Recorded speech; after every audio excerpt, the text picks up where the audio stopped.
está em Evangelho de Mateus, né? Nós utilizamos aqui para fazer as nossas reflexões esta noite o livro Vinha de Luz, que na lição 107 apresenta uma reflexão específica sobre o joio. Eu lhes confesso que quando li essa lição, dia 4 de fevereiro, está marcado aqui numa quinta-feira, eu terminei de ler e falei para mim mesmo, eu vou fazer um trabalho em cima dessa lição. Eu entendi, me permitam colocar singular, entendi que é uma preciosidade. Na verdade, Emmanuel tem condição de desenvolver reflexões profundas em cima dos textos evangélicos, né? Mas aqui nós entendemos que mereceu da nossa parte, humildemente,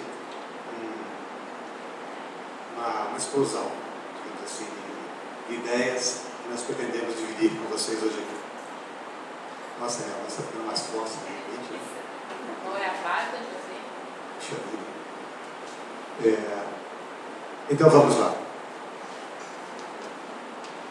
O versículo que está no Evangelho de Mateus diz o seguinte: deixai crescer ambos juntos até a ceifa. E por ocasião da ceifa direi aos ceifeiros: colhei primeiro o joio e atai-o em molhos para queimar. Jesus, em Mateus capítulo 13, versículo 30. Com certeza, esse versículo é de conhecimento da grande parte dos que estão aqui, a separação do joio e do trigo. Mas nós procuramos investigar um pouquinho mais com relação ao capítulo 13 do Evangelho de Mateus, e nós vamos trazer, fazendo um retrocesso no número do item, que aqui é capítulo 13, item 30. E nós vamos ir no capítulo 13 do Evangelho de Mateus, que está aqui na nossa mão, e vamos pegar desde o comecinho, de onde surgiu essa parábola, para entender um ponto muito significativo, né? E nós acreditamos que talvez nem todos saibam. A gente vai ler aqui, tá? Então, vai pegar o capítulo, item 24, 25, 26, 27, 28, 29 e 30. Mas são trechos pequenininhos. Vejam lá. Propôs-lhe outra parábola, dizendo: o reino dos céus é semelhante ao homem que semeia boa semente no seu campo. Mas, dormindo os homens, veio o seu inimigo, semeou o joio no meio do trigo e retirou-se. E quando a erva cresceu e frutificou, apareceu também o joio. E os servos do pai de família, indo ter com ele, disseram-lhe: Senhor, não semeaste tu no teu campo boa semente? Por que tem então o joio? E ele lhes disse: o inimigo é quem fez isso. E os servos lhe disseram: queres, pois, que vamos arrancá-lo? Porém, ele lhes disse: não, para que, ao colher o joio, não arranqueis também o trigo com ele. Deixai crescer ambos juntos até a ceifa. E por ocasião da ceifa, direi aos ceifeiros: colhei primeiro o joio e atai-o em molhos para o queimar, mas o trigo ajuntai-o no meu celeiro. Deu para perceber a diferença de ler a história toda? Nós pegamos aqui só o último item, né? Que é a catalisação dessa parábola, pedindo para que deixe crescer ambos até a ceifa, depois separando um do outro. Nós perceberam como a história é interessante lá no começo? Que foi plantada a boa semente, mas o inimigo semeou o joio junto, para que o joio venha a crescer e de repente danificar o trabalho. Depois a gente vai ver o que é esse inimigo. Mais para frente.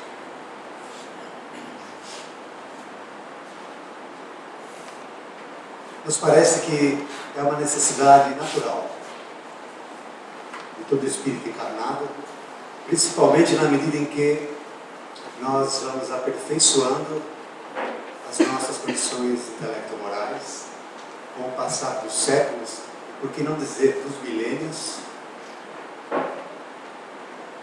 fazer esse trabalho, ter essa percepção de que, na medida que nós desenvolvemos, por linguagem figurada, cresce a nossa luz, mas junto com a nossa luz, cresce uma força contrária, que, dando simbologia, podemos dizer que seja o trigo em nós e o joio em nós.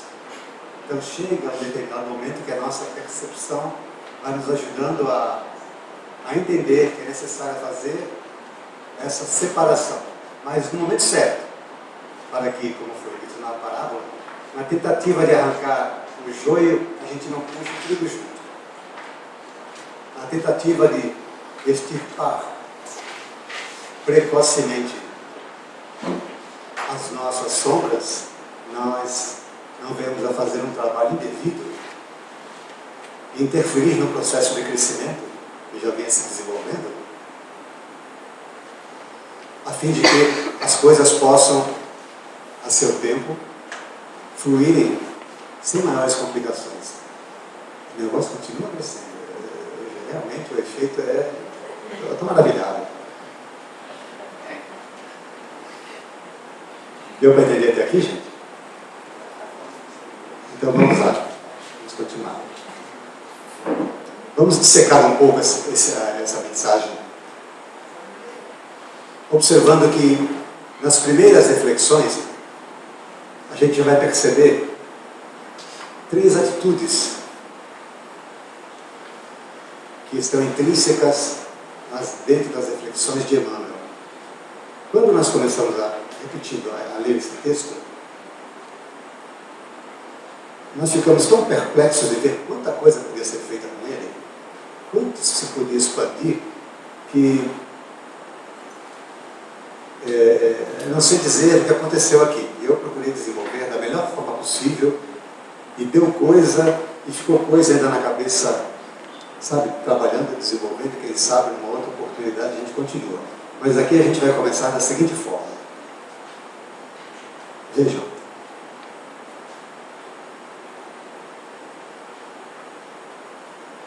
Quando Jesus recomendou, estou lendo agora, me permitam, o texto integral da lição 107, que se intitula Joio.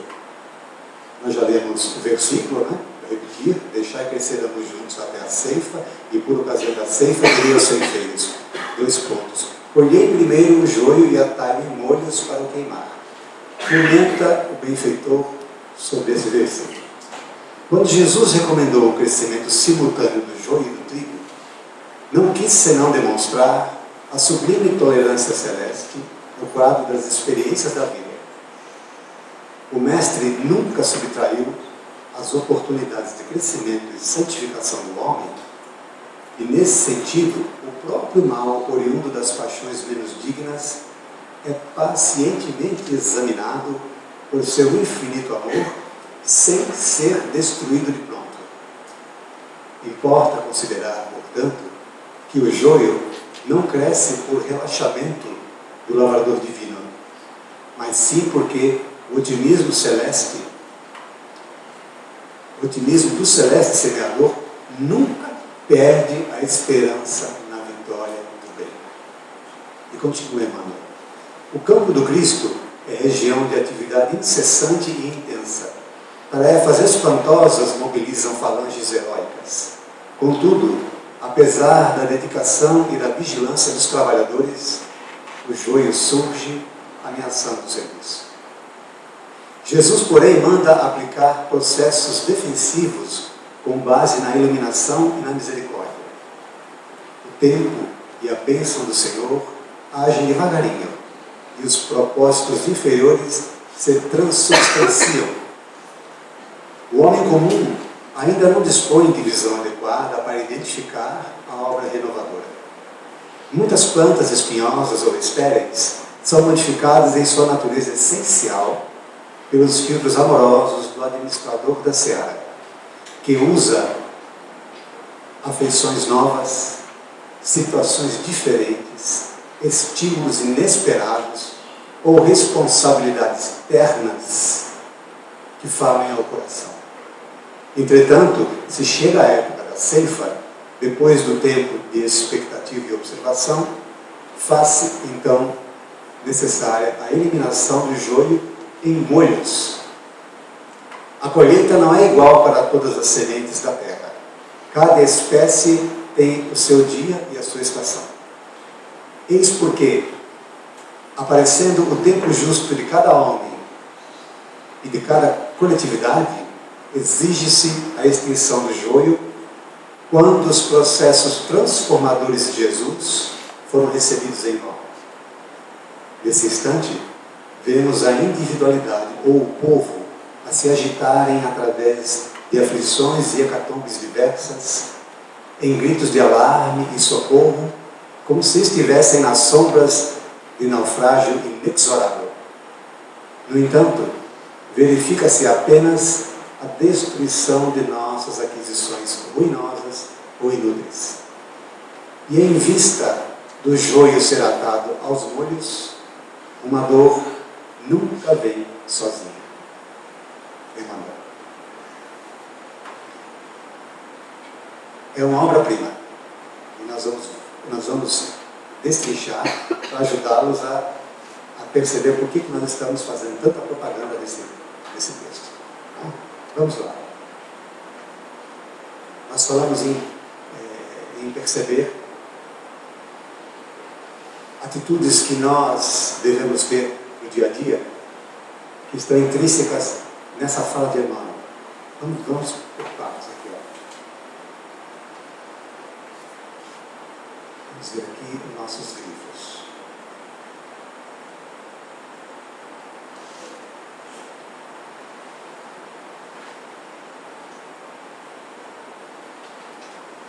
Primeiro, nós vamos reler alguns trechos. Quando Jesus recomendou o crescimento simultâneo do joio e do trigo, não quis senão demonstrar a sublime tolerância celeste no quadro das experiências da vida.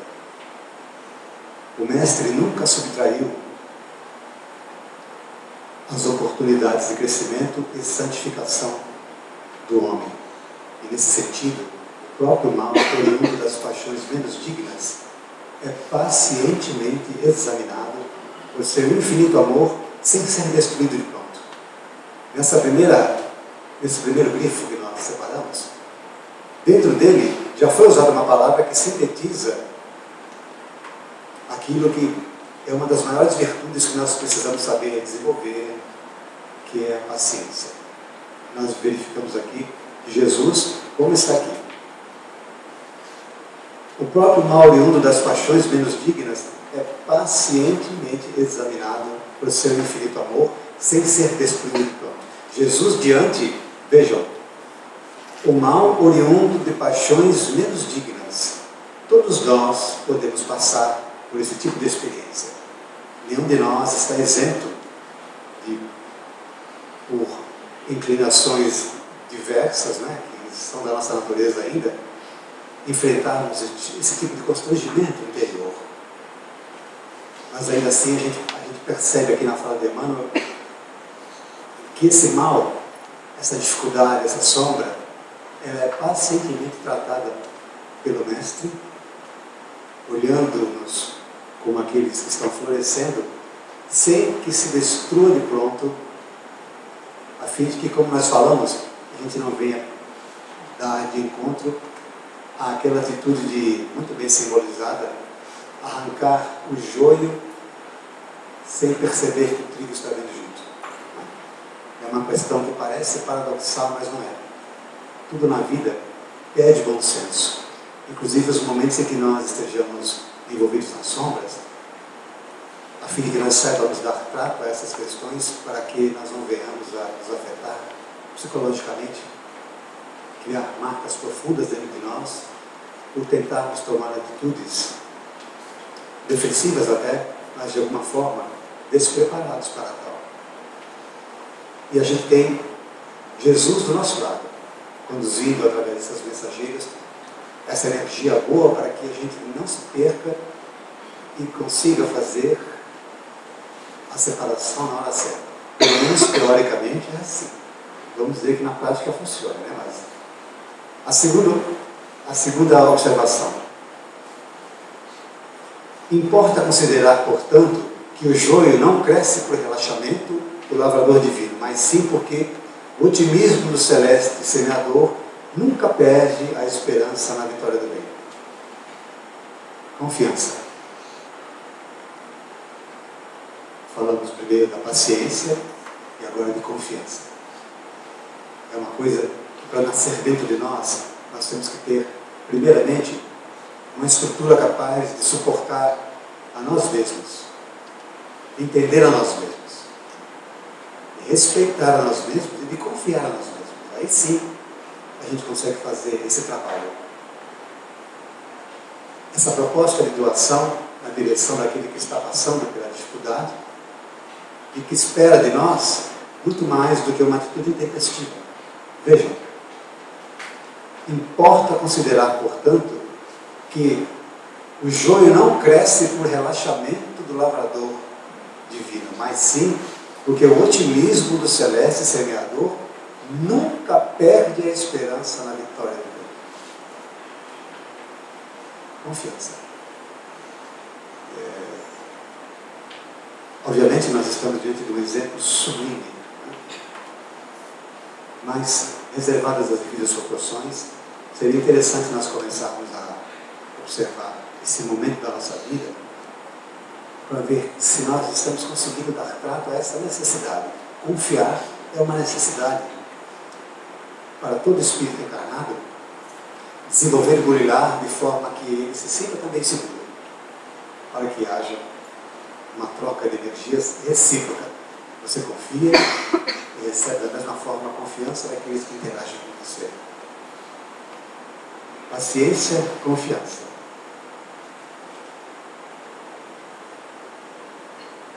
O campo do Cristo é região de atividade incessante e intensa. Tarefas espantosas mobilizam falanges heróicas. Contudo, apesar da dedicação e da vigilância dos trabalhadores, o joio surge ameaçando o serviço.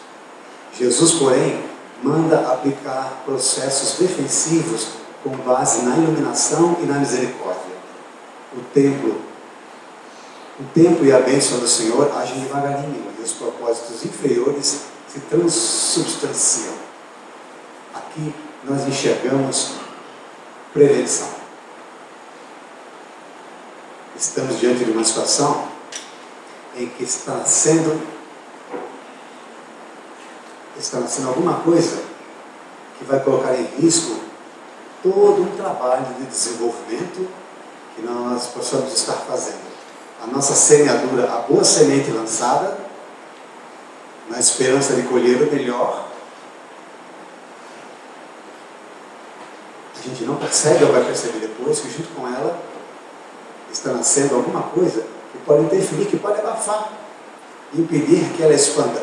Então, em termos de norma de segurança, falando na vida comum, a primeira regra para que a gente consiga fazer com que a segurança seja efetiva é a prevenção.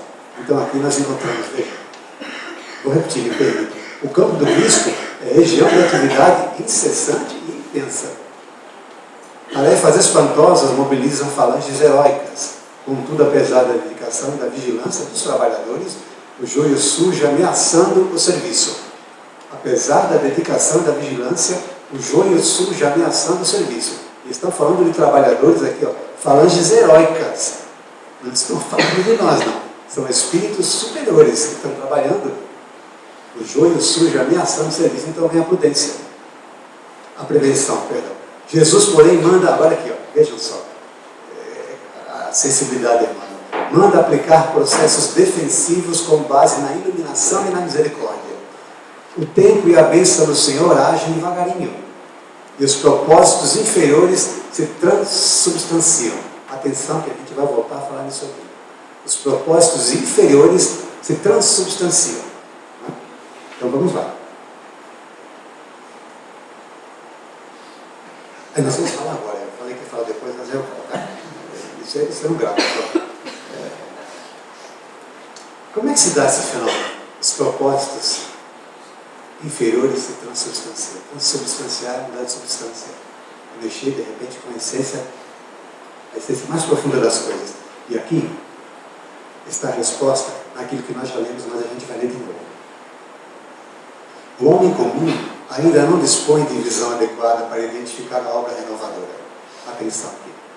Muitas plantas espinhosas ou estéreis são modificadas em sua natureza essencial pelos filtros amorosos do administrador da seara, que usa afeições novas, situações diferentes, estímulos inesperados ou responsabilidades ternas que falem ao coração. É assim que se transubstancia um propósito inferior. Usando esses recursos, basicamente, podem ser outros, mas Emmanuel foi perspicaz e preciso em colocá-los de uma forma que a gente vai ver que essas coisas acontecem conosco. Vejam aqui. Os filtros amorosos do administrador da seara, que usa afeições novas. O que é uma afeição nova? É um sentimento diferente por alguém que você acaba de conhecer. É um sentimento bom de irmão, aquele toque de sensibilidade de perceber, opa, estou reencontrando alguém, estou reencontrando um amigo, estou reencontrando alguém que fez parte da minha vida, que me toca fundo ao coração. Uma afeição nova, sensibiliza, nuariza o coração. Vejam aqui. Situações diferentes a gente pode abrir um leque de situações que venham mexer com alguma coisa que possa estar empedrada dentro de nós. Uma situação na rua, uma percepção que a gente tem de um fato que fala, puxa vida, eu vi aquela situação acontecer e aquilo mexeu comigo. Quem já não passou por essa experiência alguma vez? Você está passando, está dirigindo o carro, ou está no ônibus, ou está numa fila de algum lugar, e você vê uma situação que serve como exemplo, e você fala, caramba, como me tocou a atitude daquela pessoa, ou daquelas pessoas, aquela situação em si. É a espiritualidade trabalhando para nos ajudar. Estímulos inesperados seriam situações que podem ocorrer para fazer com que a gente saia do lugar comum. Você está frequentando uma casa espírita, por exemplo, e de repente, numa conversa, quem sabe até com o Joãozinho, né? Acontece aí uma oportunidade de você ajudar de alguma forma. Você, opa, esse é um exemplo de um estímulo inesperado. O que você vai fazer? Vai varrer, tá bom. De alguma coisa, André Luiz não varria no nosso lar? Eu estou brincando, ninguém vai varrer aqui não, tá? Não precisa de olhar feio, por favor. Mas, e se fosse? E se fosse? E se fosse para cuidar do jardim? Para regar as plantas? Qual é o problema? Fica a pergunta. Quero crer que não teria problema, não. Estímulos diferentes. Porque quem vem para servir, serve de qualquer forma. Todo trabalho é digno. Principalmente o trabalho onde o amor está permeando os sentimentos dos espíritos. E por fim, responsabilidades ternas. Aquelas ações que chegam para você, que você só vai conseguir desenvolver se os seus sentimentos estiverem a menos. Se você estiver já qualificado com amorosidade, elas vêm para estimular aquilo que você já tem. Então essas questões, elas promovem a transubstanciação, é o termo correto, nessa fala, dos propósitos inferiores. Ok, gente? Está dando para acompanhar? Essa coisa toda acontecendo conosco e mudando alguma coisa dentro de nós, porque nós ainda vamos continuar a falar do joio e do trigo que está dentro de nós, tá? A gente está só, por enquanto, estamos pegando terra. Daqui a pouco vai esquentar.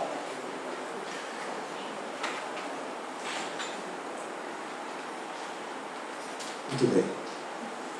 Agora chegou a hora da colheita. O processo natural. Atenção, processo natural. Hora da colheita. No texto de Emmanuel está escrita a frase: a colheita não é igual para todas as sementes da terra.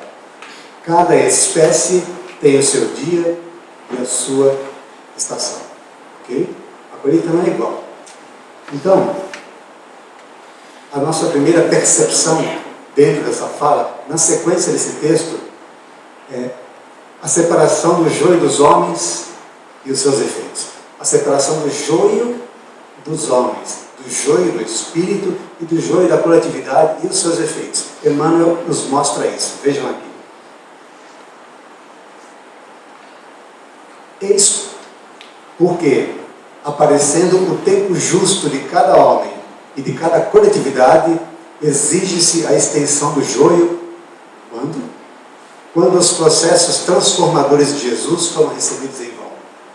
Nesse instante, vemos a individualidade ou o povo a se agitarem através de aflições e hecatombes diversas, em gritos de alarme e socorro, como se estivessem nas sombras de naufrágio inexorável. É o joio do Espírito se separando e apresentando seus efeitos. Os efeitos estão aqui. Os processos transformadores de Jesus não foram aceitos. Está dando para entender? Não conseguiu casar com as nossas ideias. Então chega a hora de fazer a separação do joio e do trigo. O que acontece? Nesse instante vemos a individualidade ou o povo a se agitarem através de aflições e hecatombes diversas, em gritos de alarme e socorro, como se estivessem nas sombras de um naufrágio inexorável. A gente pode fazer e pensar de outra forma. Pensar em nós de uma maneira mais simples e não tão dramática como foi colocado aqui, mas ainda assim sofrendo. E na visão de Emmanuel, seguindo essa linha de raciocínio, uma vez que o joio está sendo separado, o que é o joio do homem? A gente fala, vamos separar o joio do trigo. Vamos nos colocar como espíritos. O que é o nosso joio? Emmanuel diz o seguinte: a gente vê de vez em quando na simplicidade uma força tão grande que realmente às vezes tira o sono da gente. Olha aqui. No entanto, verifica-se apenas a destruição de nossas aquisições ruinosas ou inúteis.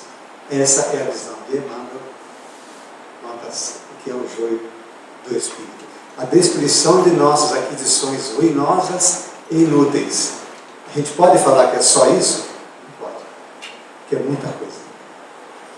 O que são aquisições ruinosas e inúteis? Como é que a gente consegue se propor a fazer esse tipo de aquisição para o Espírito? E Emmanuel sinaliza: esse é o joio do Espírito.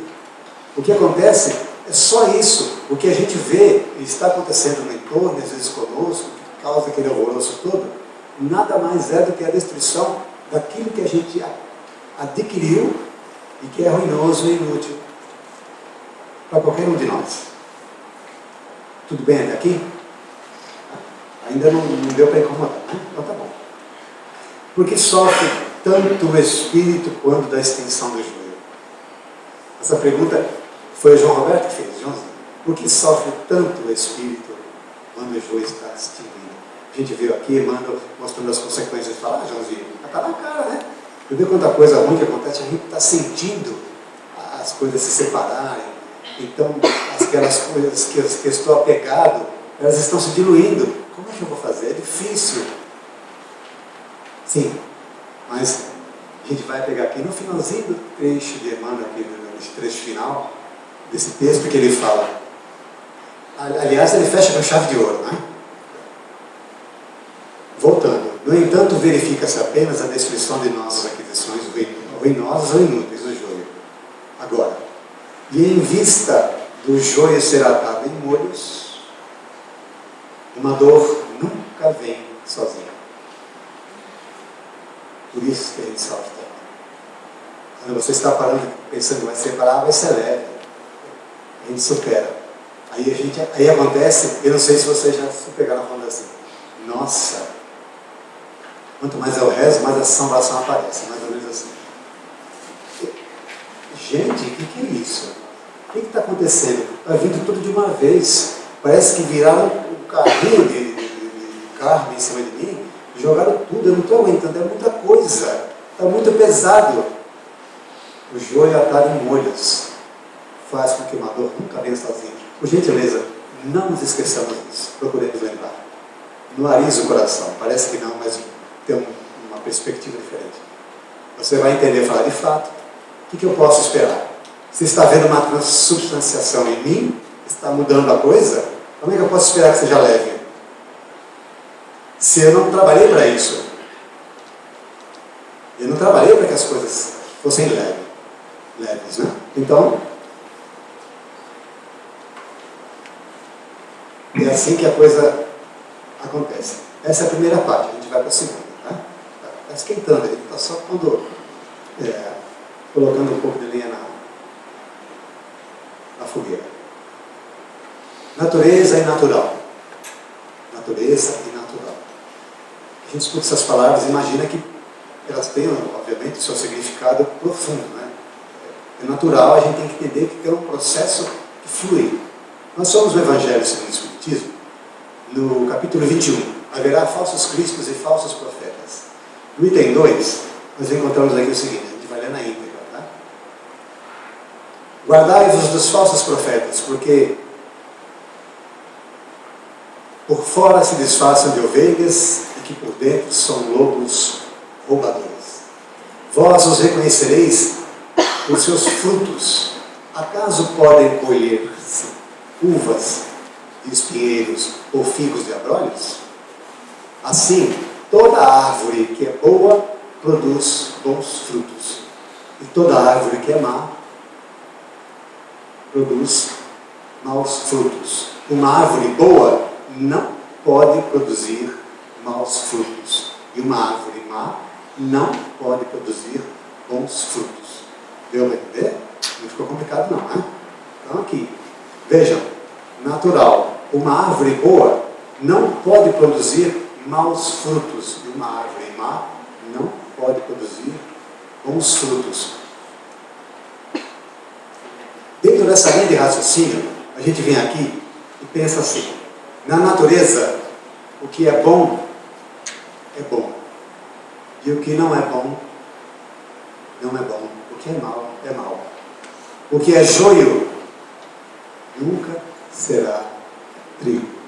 E o que é trigo, nunca será joio. Na natureza, o processo natural.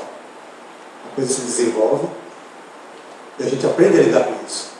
Agora no espírito, o espírito imortal. O que é bom pode ser melhor. Alguma dúvida? Que o que é bom pode ser melhor? Não. E o que não é bom e o que é mal pode tornar-se bom. Por que a diferença que está anotada aqui na condição do elemento da natureza, que é um dos departamentos da vida, e no espírito imortal? A diferenciação está, para o espírito que estuda, é nítida, está no princípio inteligente instalado. Essa é a diferença. É uma diferença que pesa. Está dando para acompanhar? Ela pesa. Nós já temos princípio inteligente instalado, então a gente não pode abraçar a ideia de que, da mesma forma que é natural no departamento da vida onde o trigo se manifesta, o joio se manifesta, vai ser natural conosco. Conosco é diferente. A gente já tem condições de desenvolver, de trabalhar e raciocinar para evitar que nós fiquemos fixados. Agora, vamos refletir comigo aqui. Refletam comigo, atenção, hein? Agora aqui, a gente apimentou um pouquinho, né? Por quê? Não sei se é isso mesmo? É. Que tipo de sentimento se instalado em nós? Não é um pouquinho só. Eu expliquei aqui. Está vendo? Eu estava tão envolvido aqui, emocionado, que já não sei mais o que escrever. Espera um pouquinho.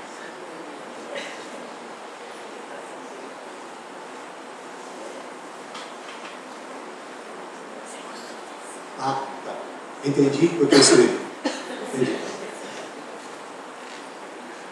Que tipo de sentimento que se instala em nós e que chega no final de uma encarnação, ele pode ser considerado e vai ser tratado como joio?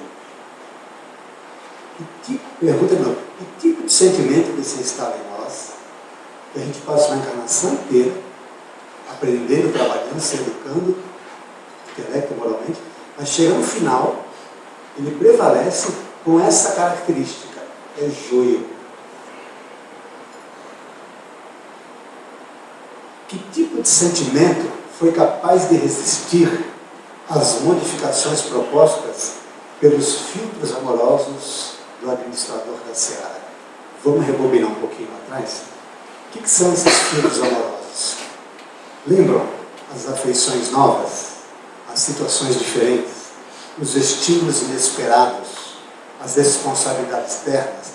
Tudo isso veio ao nosso encontro. Que tipo de sentimento foi capaz de resistir a essa proposta amorosa e ainda assim vingar?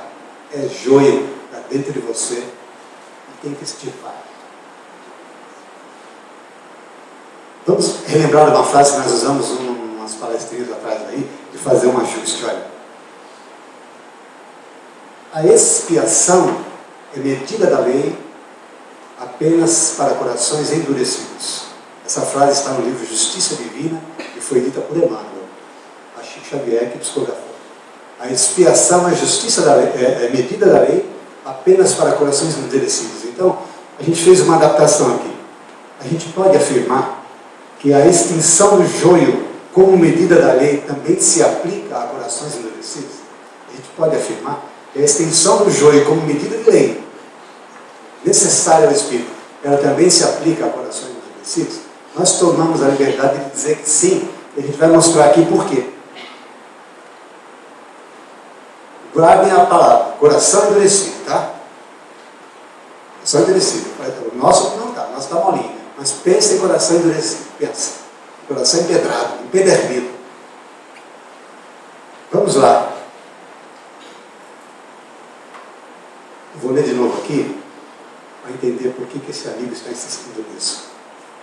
Muitas plantas espinhosas ou estéreis são modificadas em sua natureza essencial pelos filtros amorosos do administrador da Seara, que usa afeições novas, situações diferentes, estímulos inesperados ou responsabilidades externas que falem ao coração. Tudo isso é trabalhado pela espiritualidade para falar ao coração. Veio, falou ao coração e o coração não ouviu. E o coração que não ouve só tem um motivo. Ele está endurecido. Está pedrado. Deu para entender? Assim? Então, a expiação é medida de lei e se aplica a corações endurecidos. A separação do joio, a extinção do joio também. Os nossos corações estão endurecidos? Eu não sei quanto a vocês, mas eu não tenho nenhuma dúvida que sim. Toda franqueza. Se não estivessem, nós não estaríamos aqui pelejando do jeito que nós estamos. Haja dificuldade para dar trato a tudo aquilo que nós estamos enfrentando. Né? Construções que nós fizemos. Agora, para pensar, está acabando, viu, gente? Está acabando. Isso aqui é para pensar, para levar para casa, para vocês pensarem. Eu também fiquei pensando sobre isso e foi muito legal. Não é uma afirmação, é uma reflexão. Se a lei de atração, por afinidade vibratória, lei de atração, afinidade vibratória, se aplica no momento da formação ou a construção de nossas redes neurais, dos nossos pensamentos. Uma pergunta: será que a lei de atração ela se aplica na construção dos nossos pensamentos pelas redes neurais que se fazem nas sinapses? Porque tudo isso tem característica de magnetismo, né? Essa força construtiva. Será que a lei de atração ela se aplica? Eu estava pensando nisso. Por quê, Joãozinho? Estava pensando nisso. Ele veio assim na cabeça. Por que a gente tem tanta dificuldade em processar e consolidar um pensamento bom? Por Eu fiquei imaginando assim, esse amigo que vos fala, tive um pensamento legal, uma ideia positiva. Vamos colocar uma ideia desafiadora. Eu tenho que perdoar. Ó, essa é desafiadora mesmo, mas dependendo da situação, eu falo, preciso perdoar. Então você põe aquela ideia na cabeça e joga. Aí vai, no seu campo mental, aquilo vai processar, com certeza vai criar um caminho neural específico para consolidar e gerar não só um pensamento, mas uma estrutura emocional. Vai gerar uma condição de comportamento, vai mudar a tua personalidade, vai transubstanciar padrões inferiores que promoveram essa dificuldade de perdoar. Mas na medida em que você lança aquela proposta de perdoar, ela está ainda assim, né? Daqui a pouco, cadê a vontade de perdoar? Sumiu, sei lá para onde é que ela foi, né? Eu fiquei imaginando aquele pensamento, aquela proposta energética, tentando fazer sinapses, e eu fiquei imaginando, sabe que palavra veio na cabeça? Tentação. Nas laterais, ela sendo tentada, sai daí. Não tem nada que perdoar. Não, evita. Enfrentando aquele corredor sombrio que nós criamos, né? E aí, caiu. Aí a gente tenta de novo. E vai, e a gente fala, nossa, que dificuldade eu tenho de perdoar. Né? Deve ser os espíritas, o obsessor tem culpa. O obsessor não deixa eu perdoar. Ai, que sufoco. Vamos lá, gente. Por que nós estamos falando isso? No ano passado, nós mexemos aqui com uma lição de Emmanuel, que ela está aqui. Eu consegui achar, do livro Pão Nosso, que Emmanuel usou de uma expressão que, para mim, me permitam colocar no celular, Joãozinho, foi muito legal. Eu fiquei uns dias sem dormir quando eu li isso aqui, mas eu vou ler para vocês. E o que eu achei mais interessante, que eu não lembrava o nome da lição. Olha aqui, ó. Emmanuel diz o seguinte: contra o nosso anseio de claridade, temos milênios de sombra, antepondo-se à mais humilde aspiração de crescer no bem, vigoram os séculos em que nos comprazíamos no mal. Eu lembrei, não estava para esquecer isso aqui, eu só não conseguia lembrar na íntegra, mas eu falei, nossa, que lindo! Puxa, eu fiquei tão emocionado quando eu li. E sabe como é que chama a lição número 101? Resiste à tentação. A gente percebe que tem uma mãozinha levando a gente, né? Mas vejam, por que nós podemos pegar isso aqui? Contra o nosso anseio de claridade, temos milênios de sombra. Sabe o que é milênios de sombra? Falando sério agora, dá para imaginar, conceber o que é isso? Antepondo-se-nos a mais humilde aspiração de crescer no bem, que nós acabamos de falar há pouco, então o pensamento de perdoar. Uma coisa relativamente simples, dependendo do caso. Então vamos lá. A mais humilde aspiração de crescer no bem vigoram os séculos em que nos comprazíamos do mal. Ah, é difícil. É imaginar você pegar agora, figurativamente, pegar sementes de joio e lançar um mar de trigo e jogar num mar de joio. Sabe aquela coisa assim? Vai, triguinho. Aquela coisa bem abafa. Gente, eu estou fazendo uma defesa para nós, né? Porque a coisa é complicada. Está dando para entender? Está dando para entender como é que a coisa é difícil? Por que é difícil? Eu mando um sinal aqui, a lição 101 do livro Pão Nosso, Resiste à Tentação. Dá uma lida. Não lê antes de dormir, não, depois não dorme. Lê durante o dia, assim, sabe, para você ficar bem, escutar uma música. Porque isso aqui é forte, mas é verdadeiro. Quem é que gosta de pensar em si mesmo dessa forma? Eu? Milênios de sombra, eu sou uma lume, mas eu sou criatura divina, com certeza. Com certeza. Séculos em que eu me comprazia no mal, cuidado, são só séculos, ele me deixar nos milênios também, ele está aliviando aqui. Oh, gente.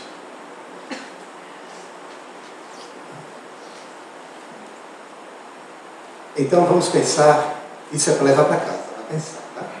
Agora, duas situações para refletir, para fechar, vai ficar redondo. Metaforicamente, a extinção do joio do espírito, uma necessidade nossa. A gente falou isso até agora. É uma necessidade que nós temos, e como fala Emmanuel, destruir as nossas aquisições ruinosas ou inúteis. Na visão do mentor espiritual, joio é isso. A gente não precisa complicar. Porque aqui já está tudo. A aquisição ruinosa e inútil é tudo de ruim, que a gente pode adquirir, que a gente pode buscar. Por isso que a gente forçou ali um pouco atrás. Que tipo de sentimento a gente agasalha, que vai conosco até o fim de uma encarnação, chegar na encarnação, mas quando ela acabou, falou: meu irmãozinho, isso aqui é joio. Nossa, mas eu tive tanto, eu recebi tanto para transubstanciar os meus padrões inferiores, tantas oportunidades como estar aqui, os estímulos, as afeições novas, as coisas inesperadas, tudo para o bem, e no entanto, a extensão do joio do Espírito. Agora, e nós? Dentro de nós, imaginemos que existe um pomar. Então está semeado trigo e o joio vem junto. Lembra no começo do texto? O inimigo colocou. Por que a gente quis frisar isso aí? Foi semeado em nós as boas sementes. Com certeza, vieram de Deus. As características do nosso espírito mortal. O inimigo veio e semeou o joio. Filosofando, uma pergunta filosófica. Quem é o seu maior inimigo? Não ouviu? Quem que fez essa semeadura de joio? Os nós. Então, se existe esse pomar interior, a gente só fez uma pequena exemplificação, vamos pensar em nós como semente. Nós como semente, não o que está dentro de nós. Você como semente, que é criatura divina semeada por Deus no pomar cósmico universal, que é gerido por Deus. No final, o que você vai ser? Joio ou trigo? É um desafio. Alguém pode estar pensando: um dia todos nós seremos trigo. Com certeza, nós temos bilhões de séculos para conseguir fazer isso. A gente tem, né? Um dia a gente vai conseguir. Mas já deu para perceber como está difícil?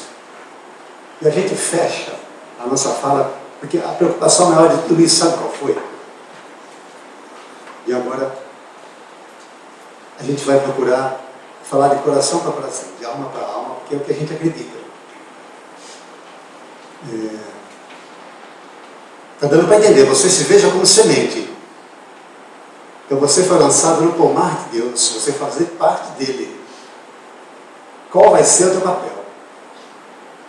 Não é Deus que vai definir, é você.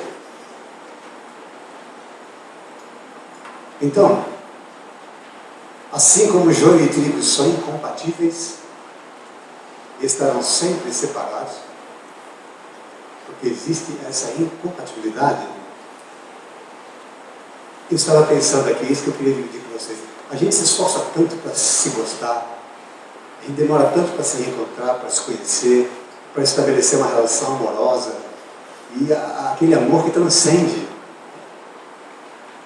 A gente faz isso, de repente, numa vida com tanto esforço.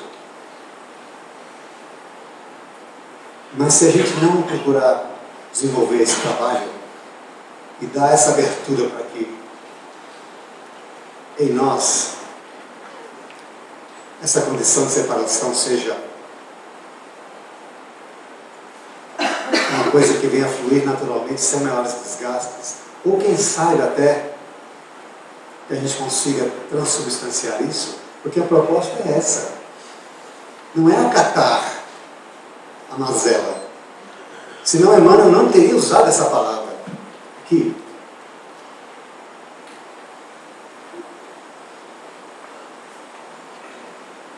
O tempo e a bênção do Senhor agem devagarinho, e os propósitos inferiores se transubstanciam. Ele não está falando do joio e do trigo, ele está falando do Espírito. Porque não tem como transubstanciar joio e trigo, não tem nada que pense, não tem nada que responda, não tem nada que interaja. É reino vegetal, é natural. O que é, mas nós não. Essa transubstanciação diz respeito a nós. Os propósitos inferiores que podem se transubstanciar estão em nós. Ele quer dizer, esse joio que tem com você, você pode terminar a sua encarnação sem ele. Pode não haver necessidade de fazer essa separação. Está dando para acompanhar, gente? Isso. Não é querer ser otimista demais e nem querer nos colocar num pedestal. É uma perspectiva que está registrada por Emmanuel. Então, pensando dessa forma, e pensando que a gente se esforçou tanto para se encontrar, fala por mim, tem aqui nessa casa tantos afetos, tem uma família que eu amo profundamente. Eu fico imaginando quando terminar, quando chegar ao fim de uma etapa de uma jornada. Independente de quem seja o quê, o que vai acontecer se a gente não estiver alinhado?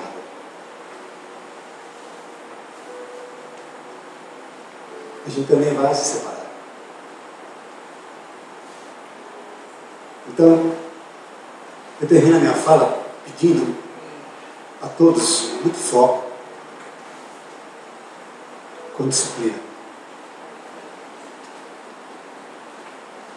muita força, muita fé, com desprendimento e devoção, porque esse é um trabalho que precisa ser feito. Porque se a gente não fizer e acontecer o que pode acontecer com qualquer um de nós, se a gente não se empenhar para transubstanciar os nossos propósitos inferiores, para que o homem velho venha se diluir, o novo venha nascer, a gente vai se separar. E eu mesmo escrevi aqui, para finalizar para vocês, deve ser muito triste, talvez a gente não lembre, já deve ter acontecido, mas de qualquer forma, deve ser muito triste não caminhar junto daqueles que nós amamos. Muito obrigado.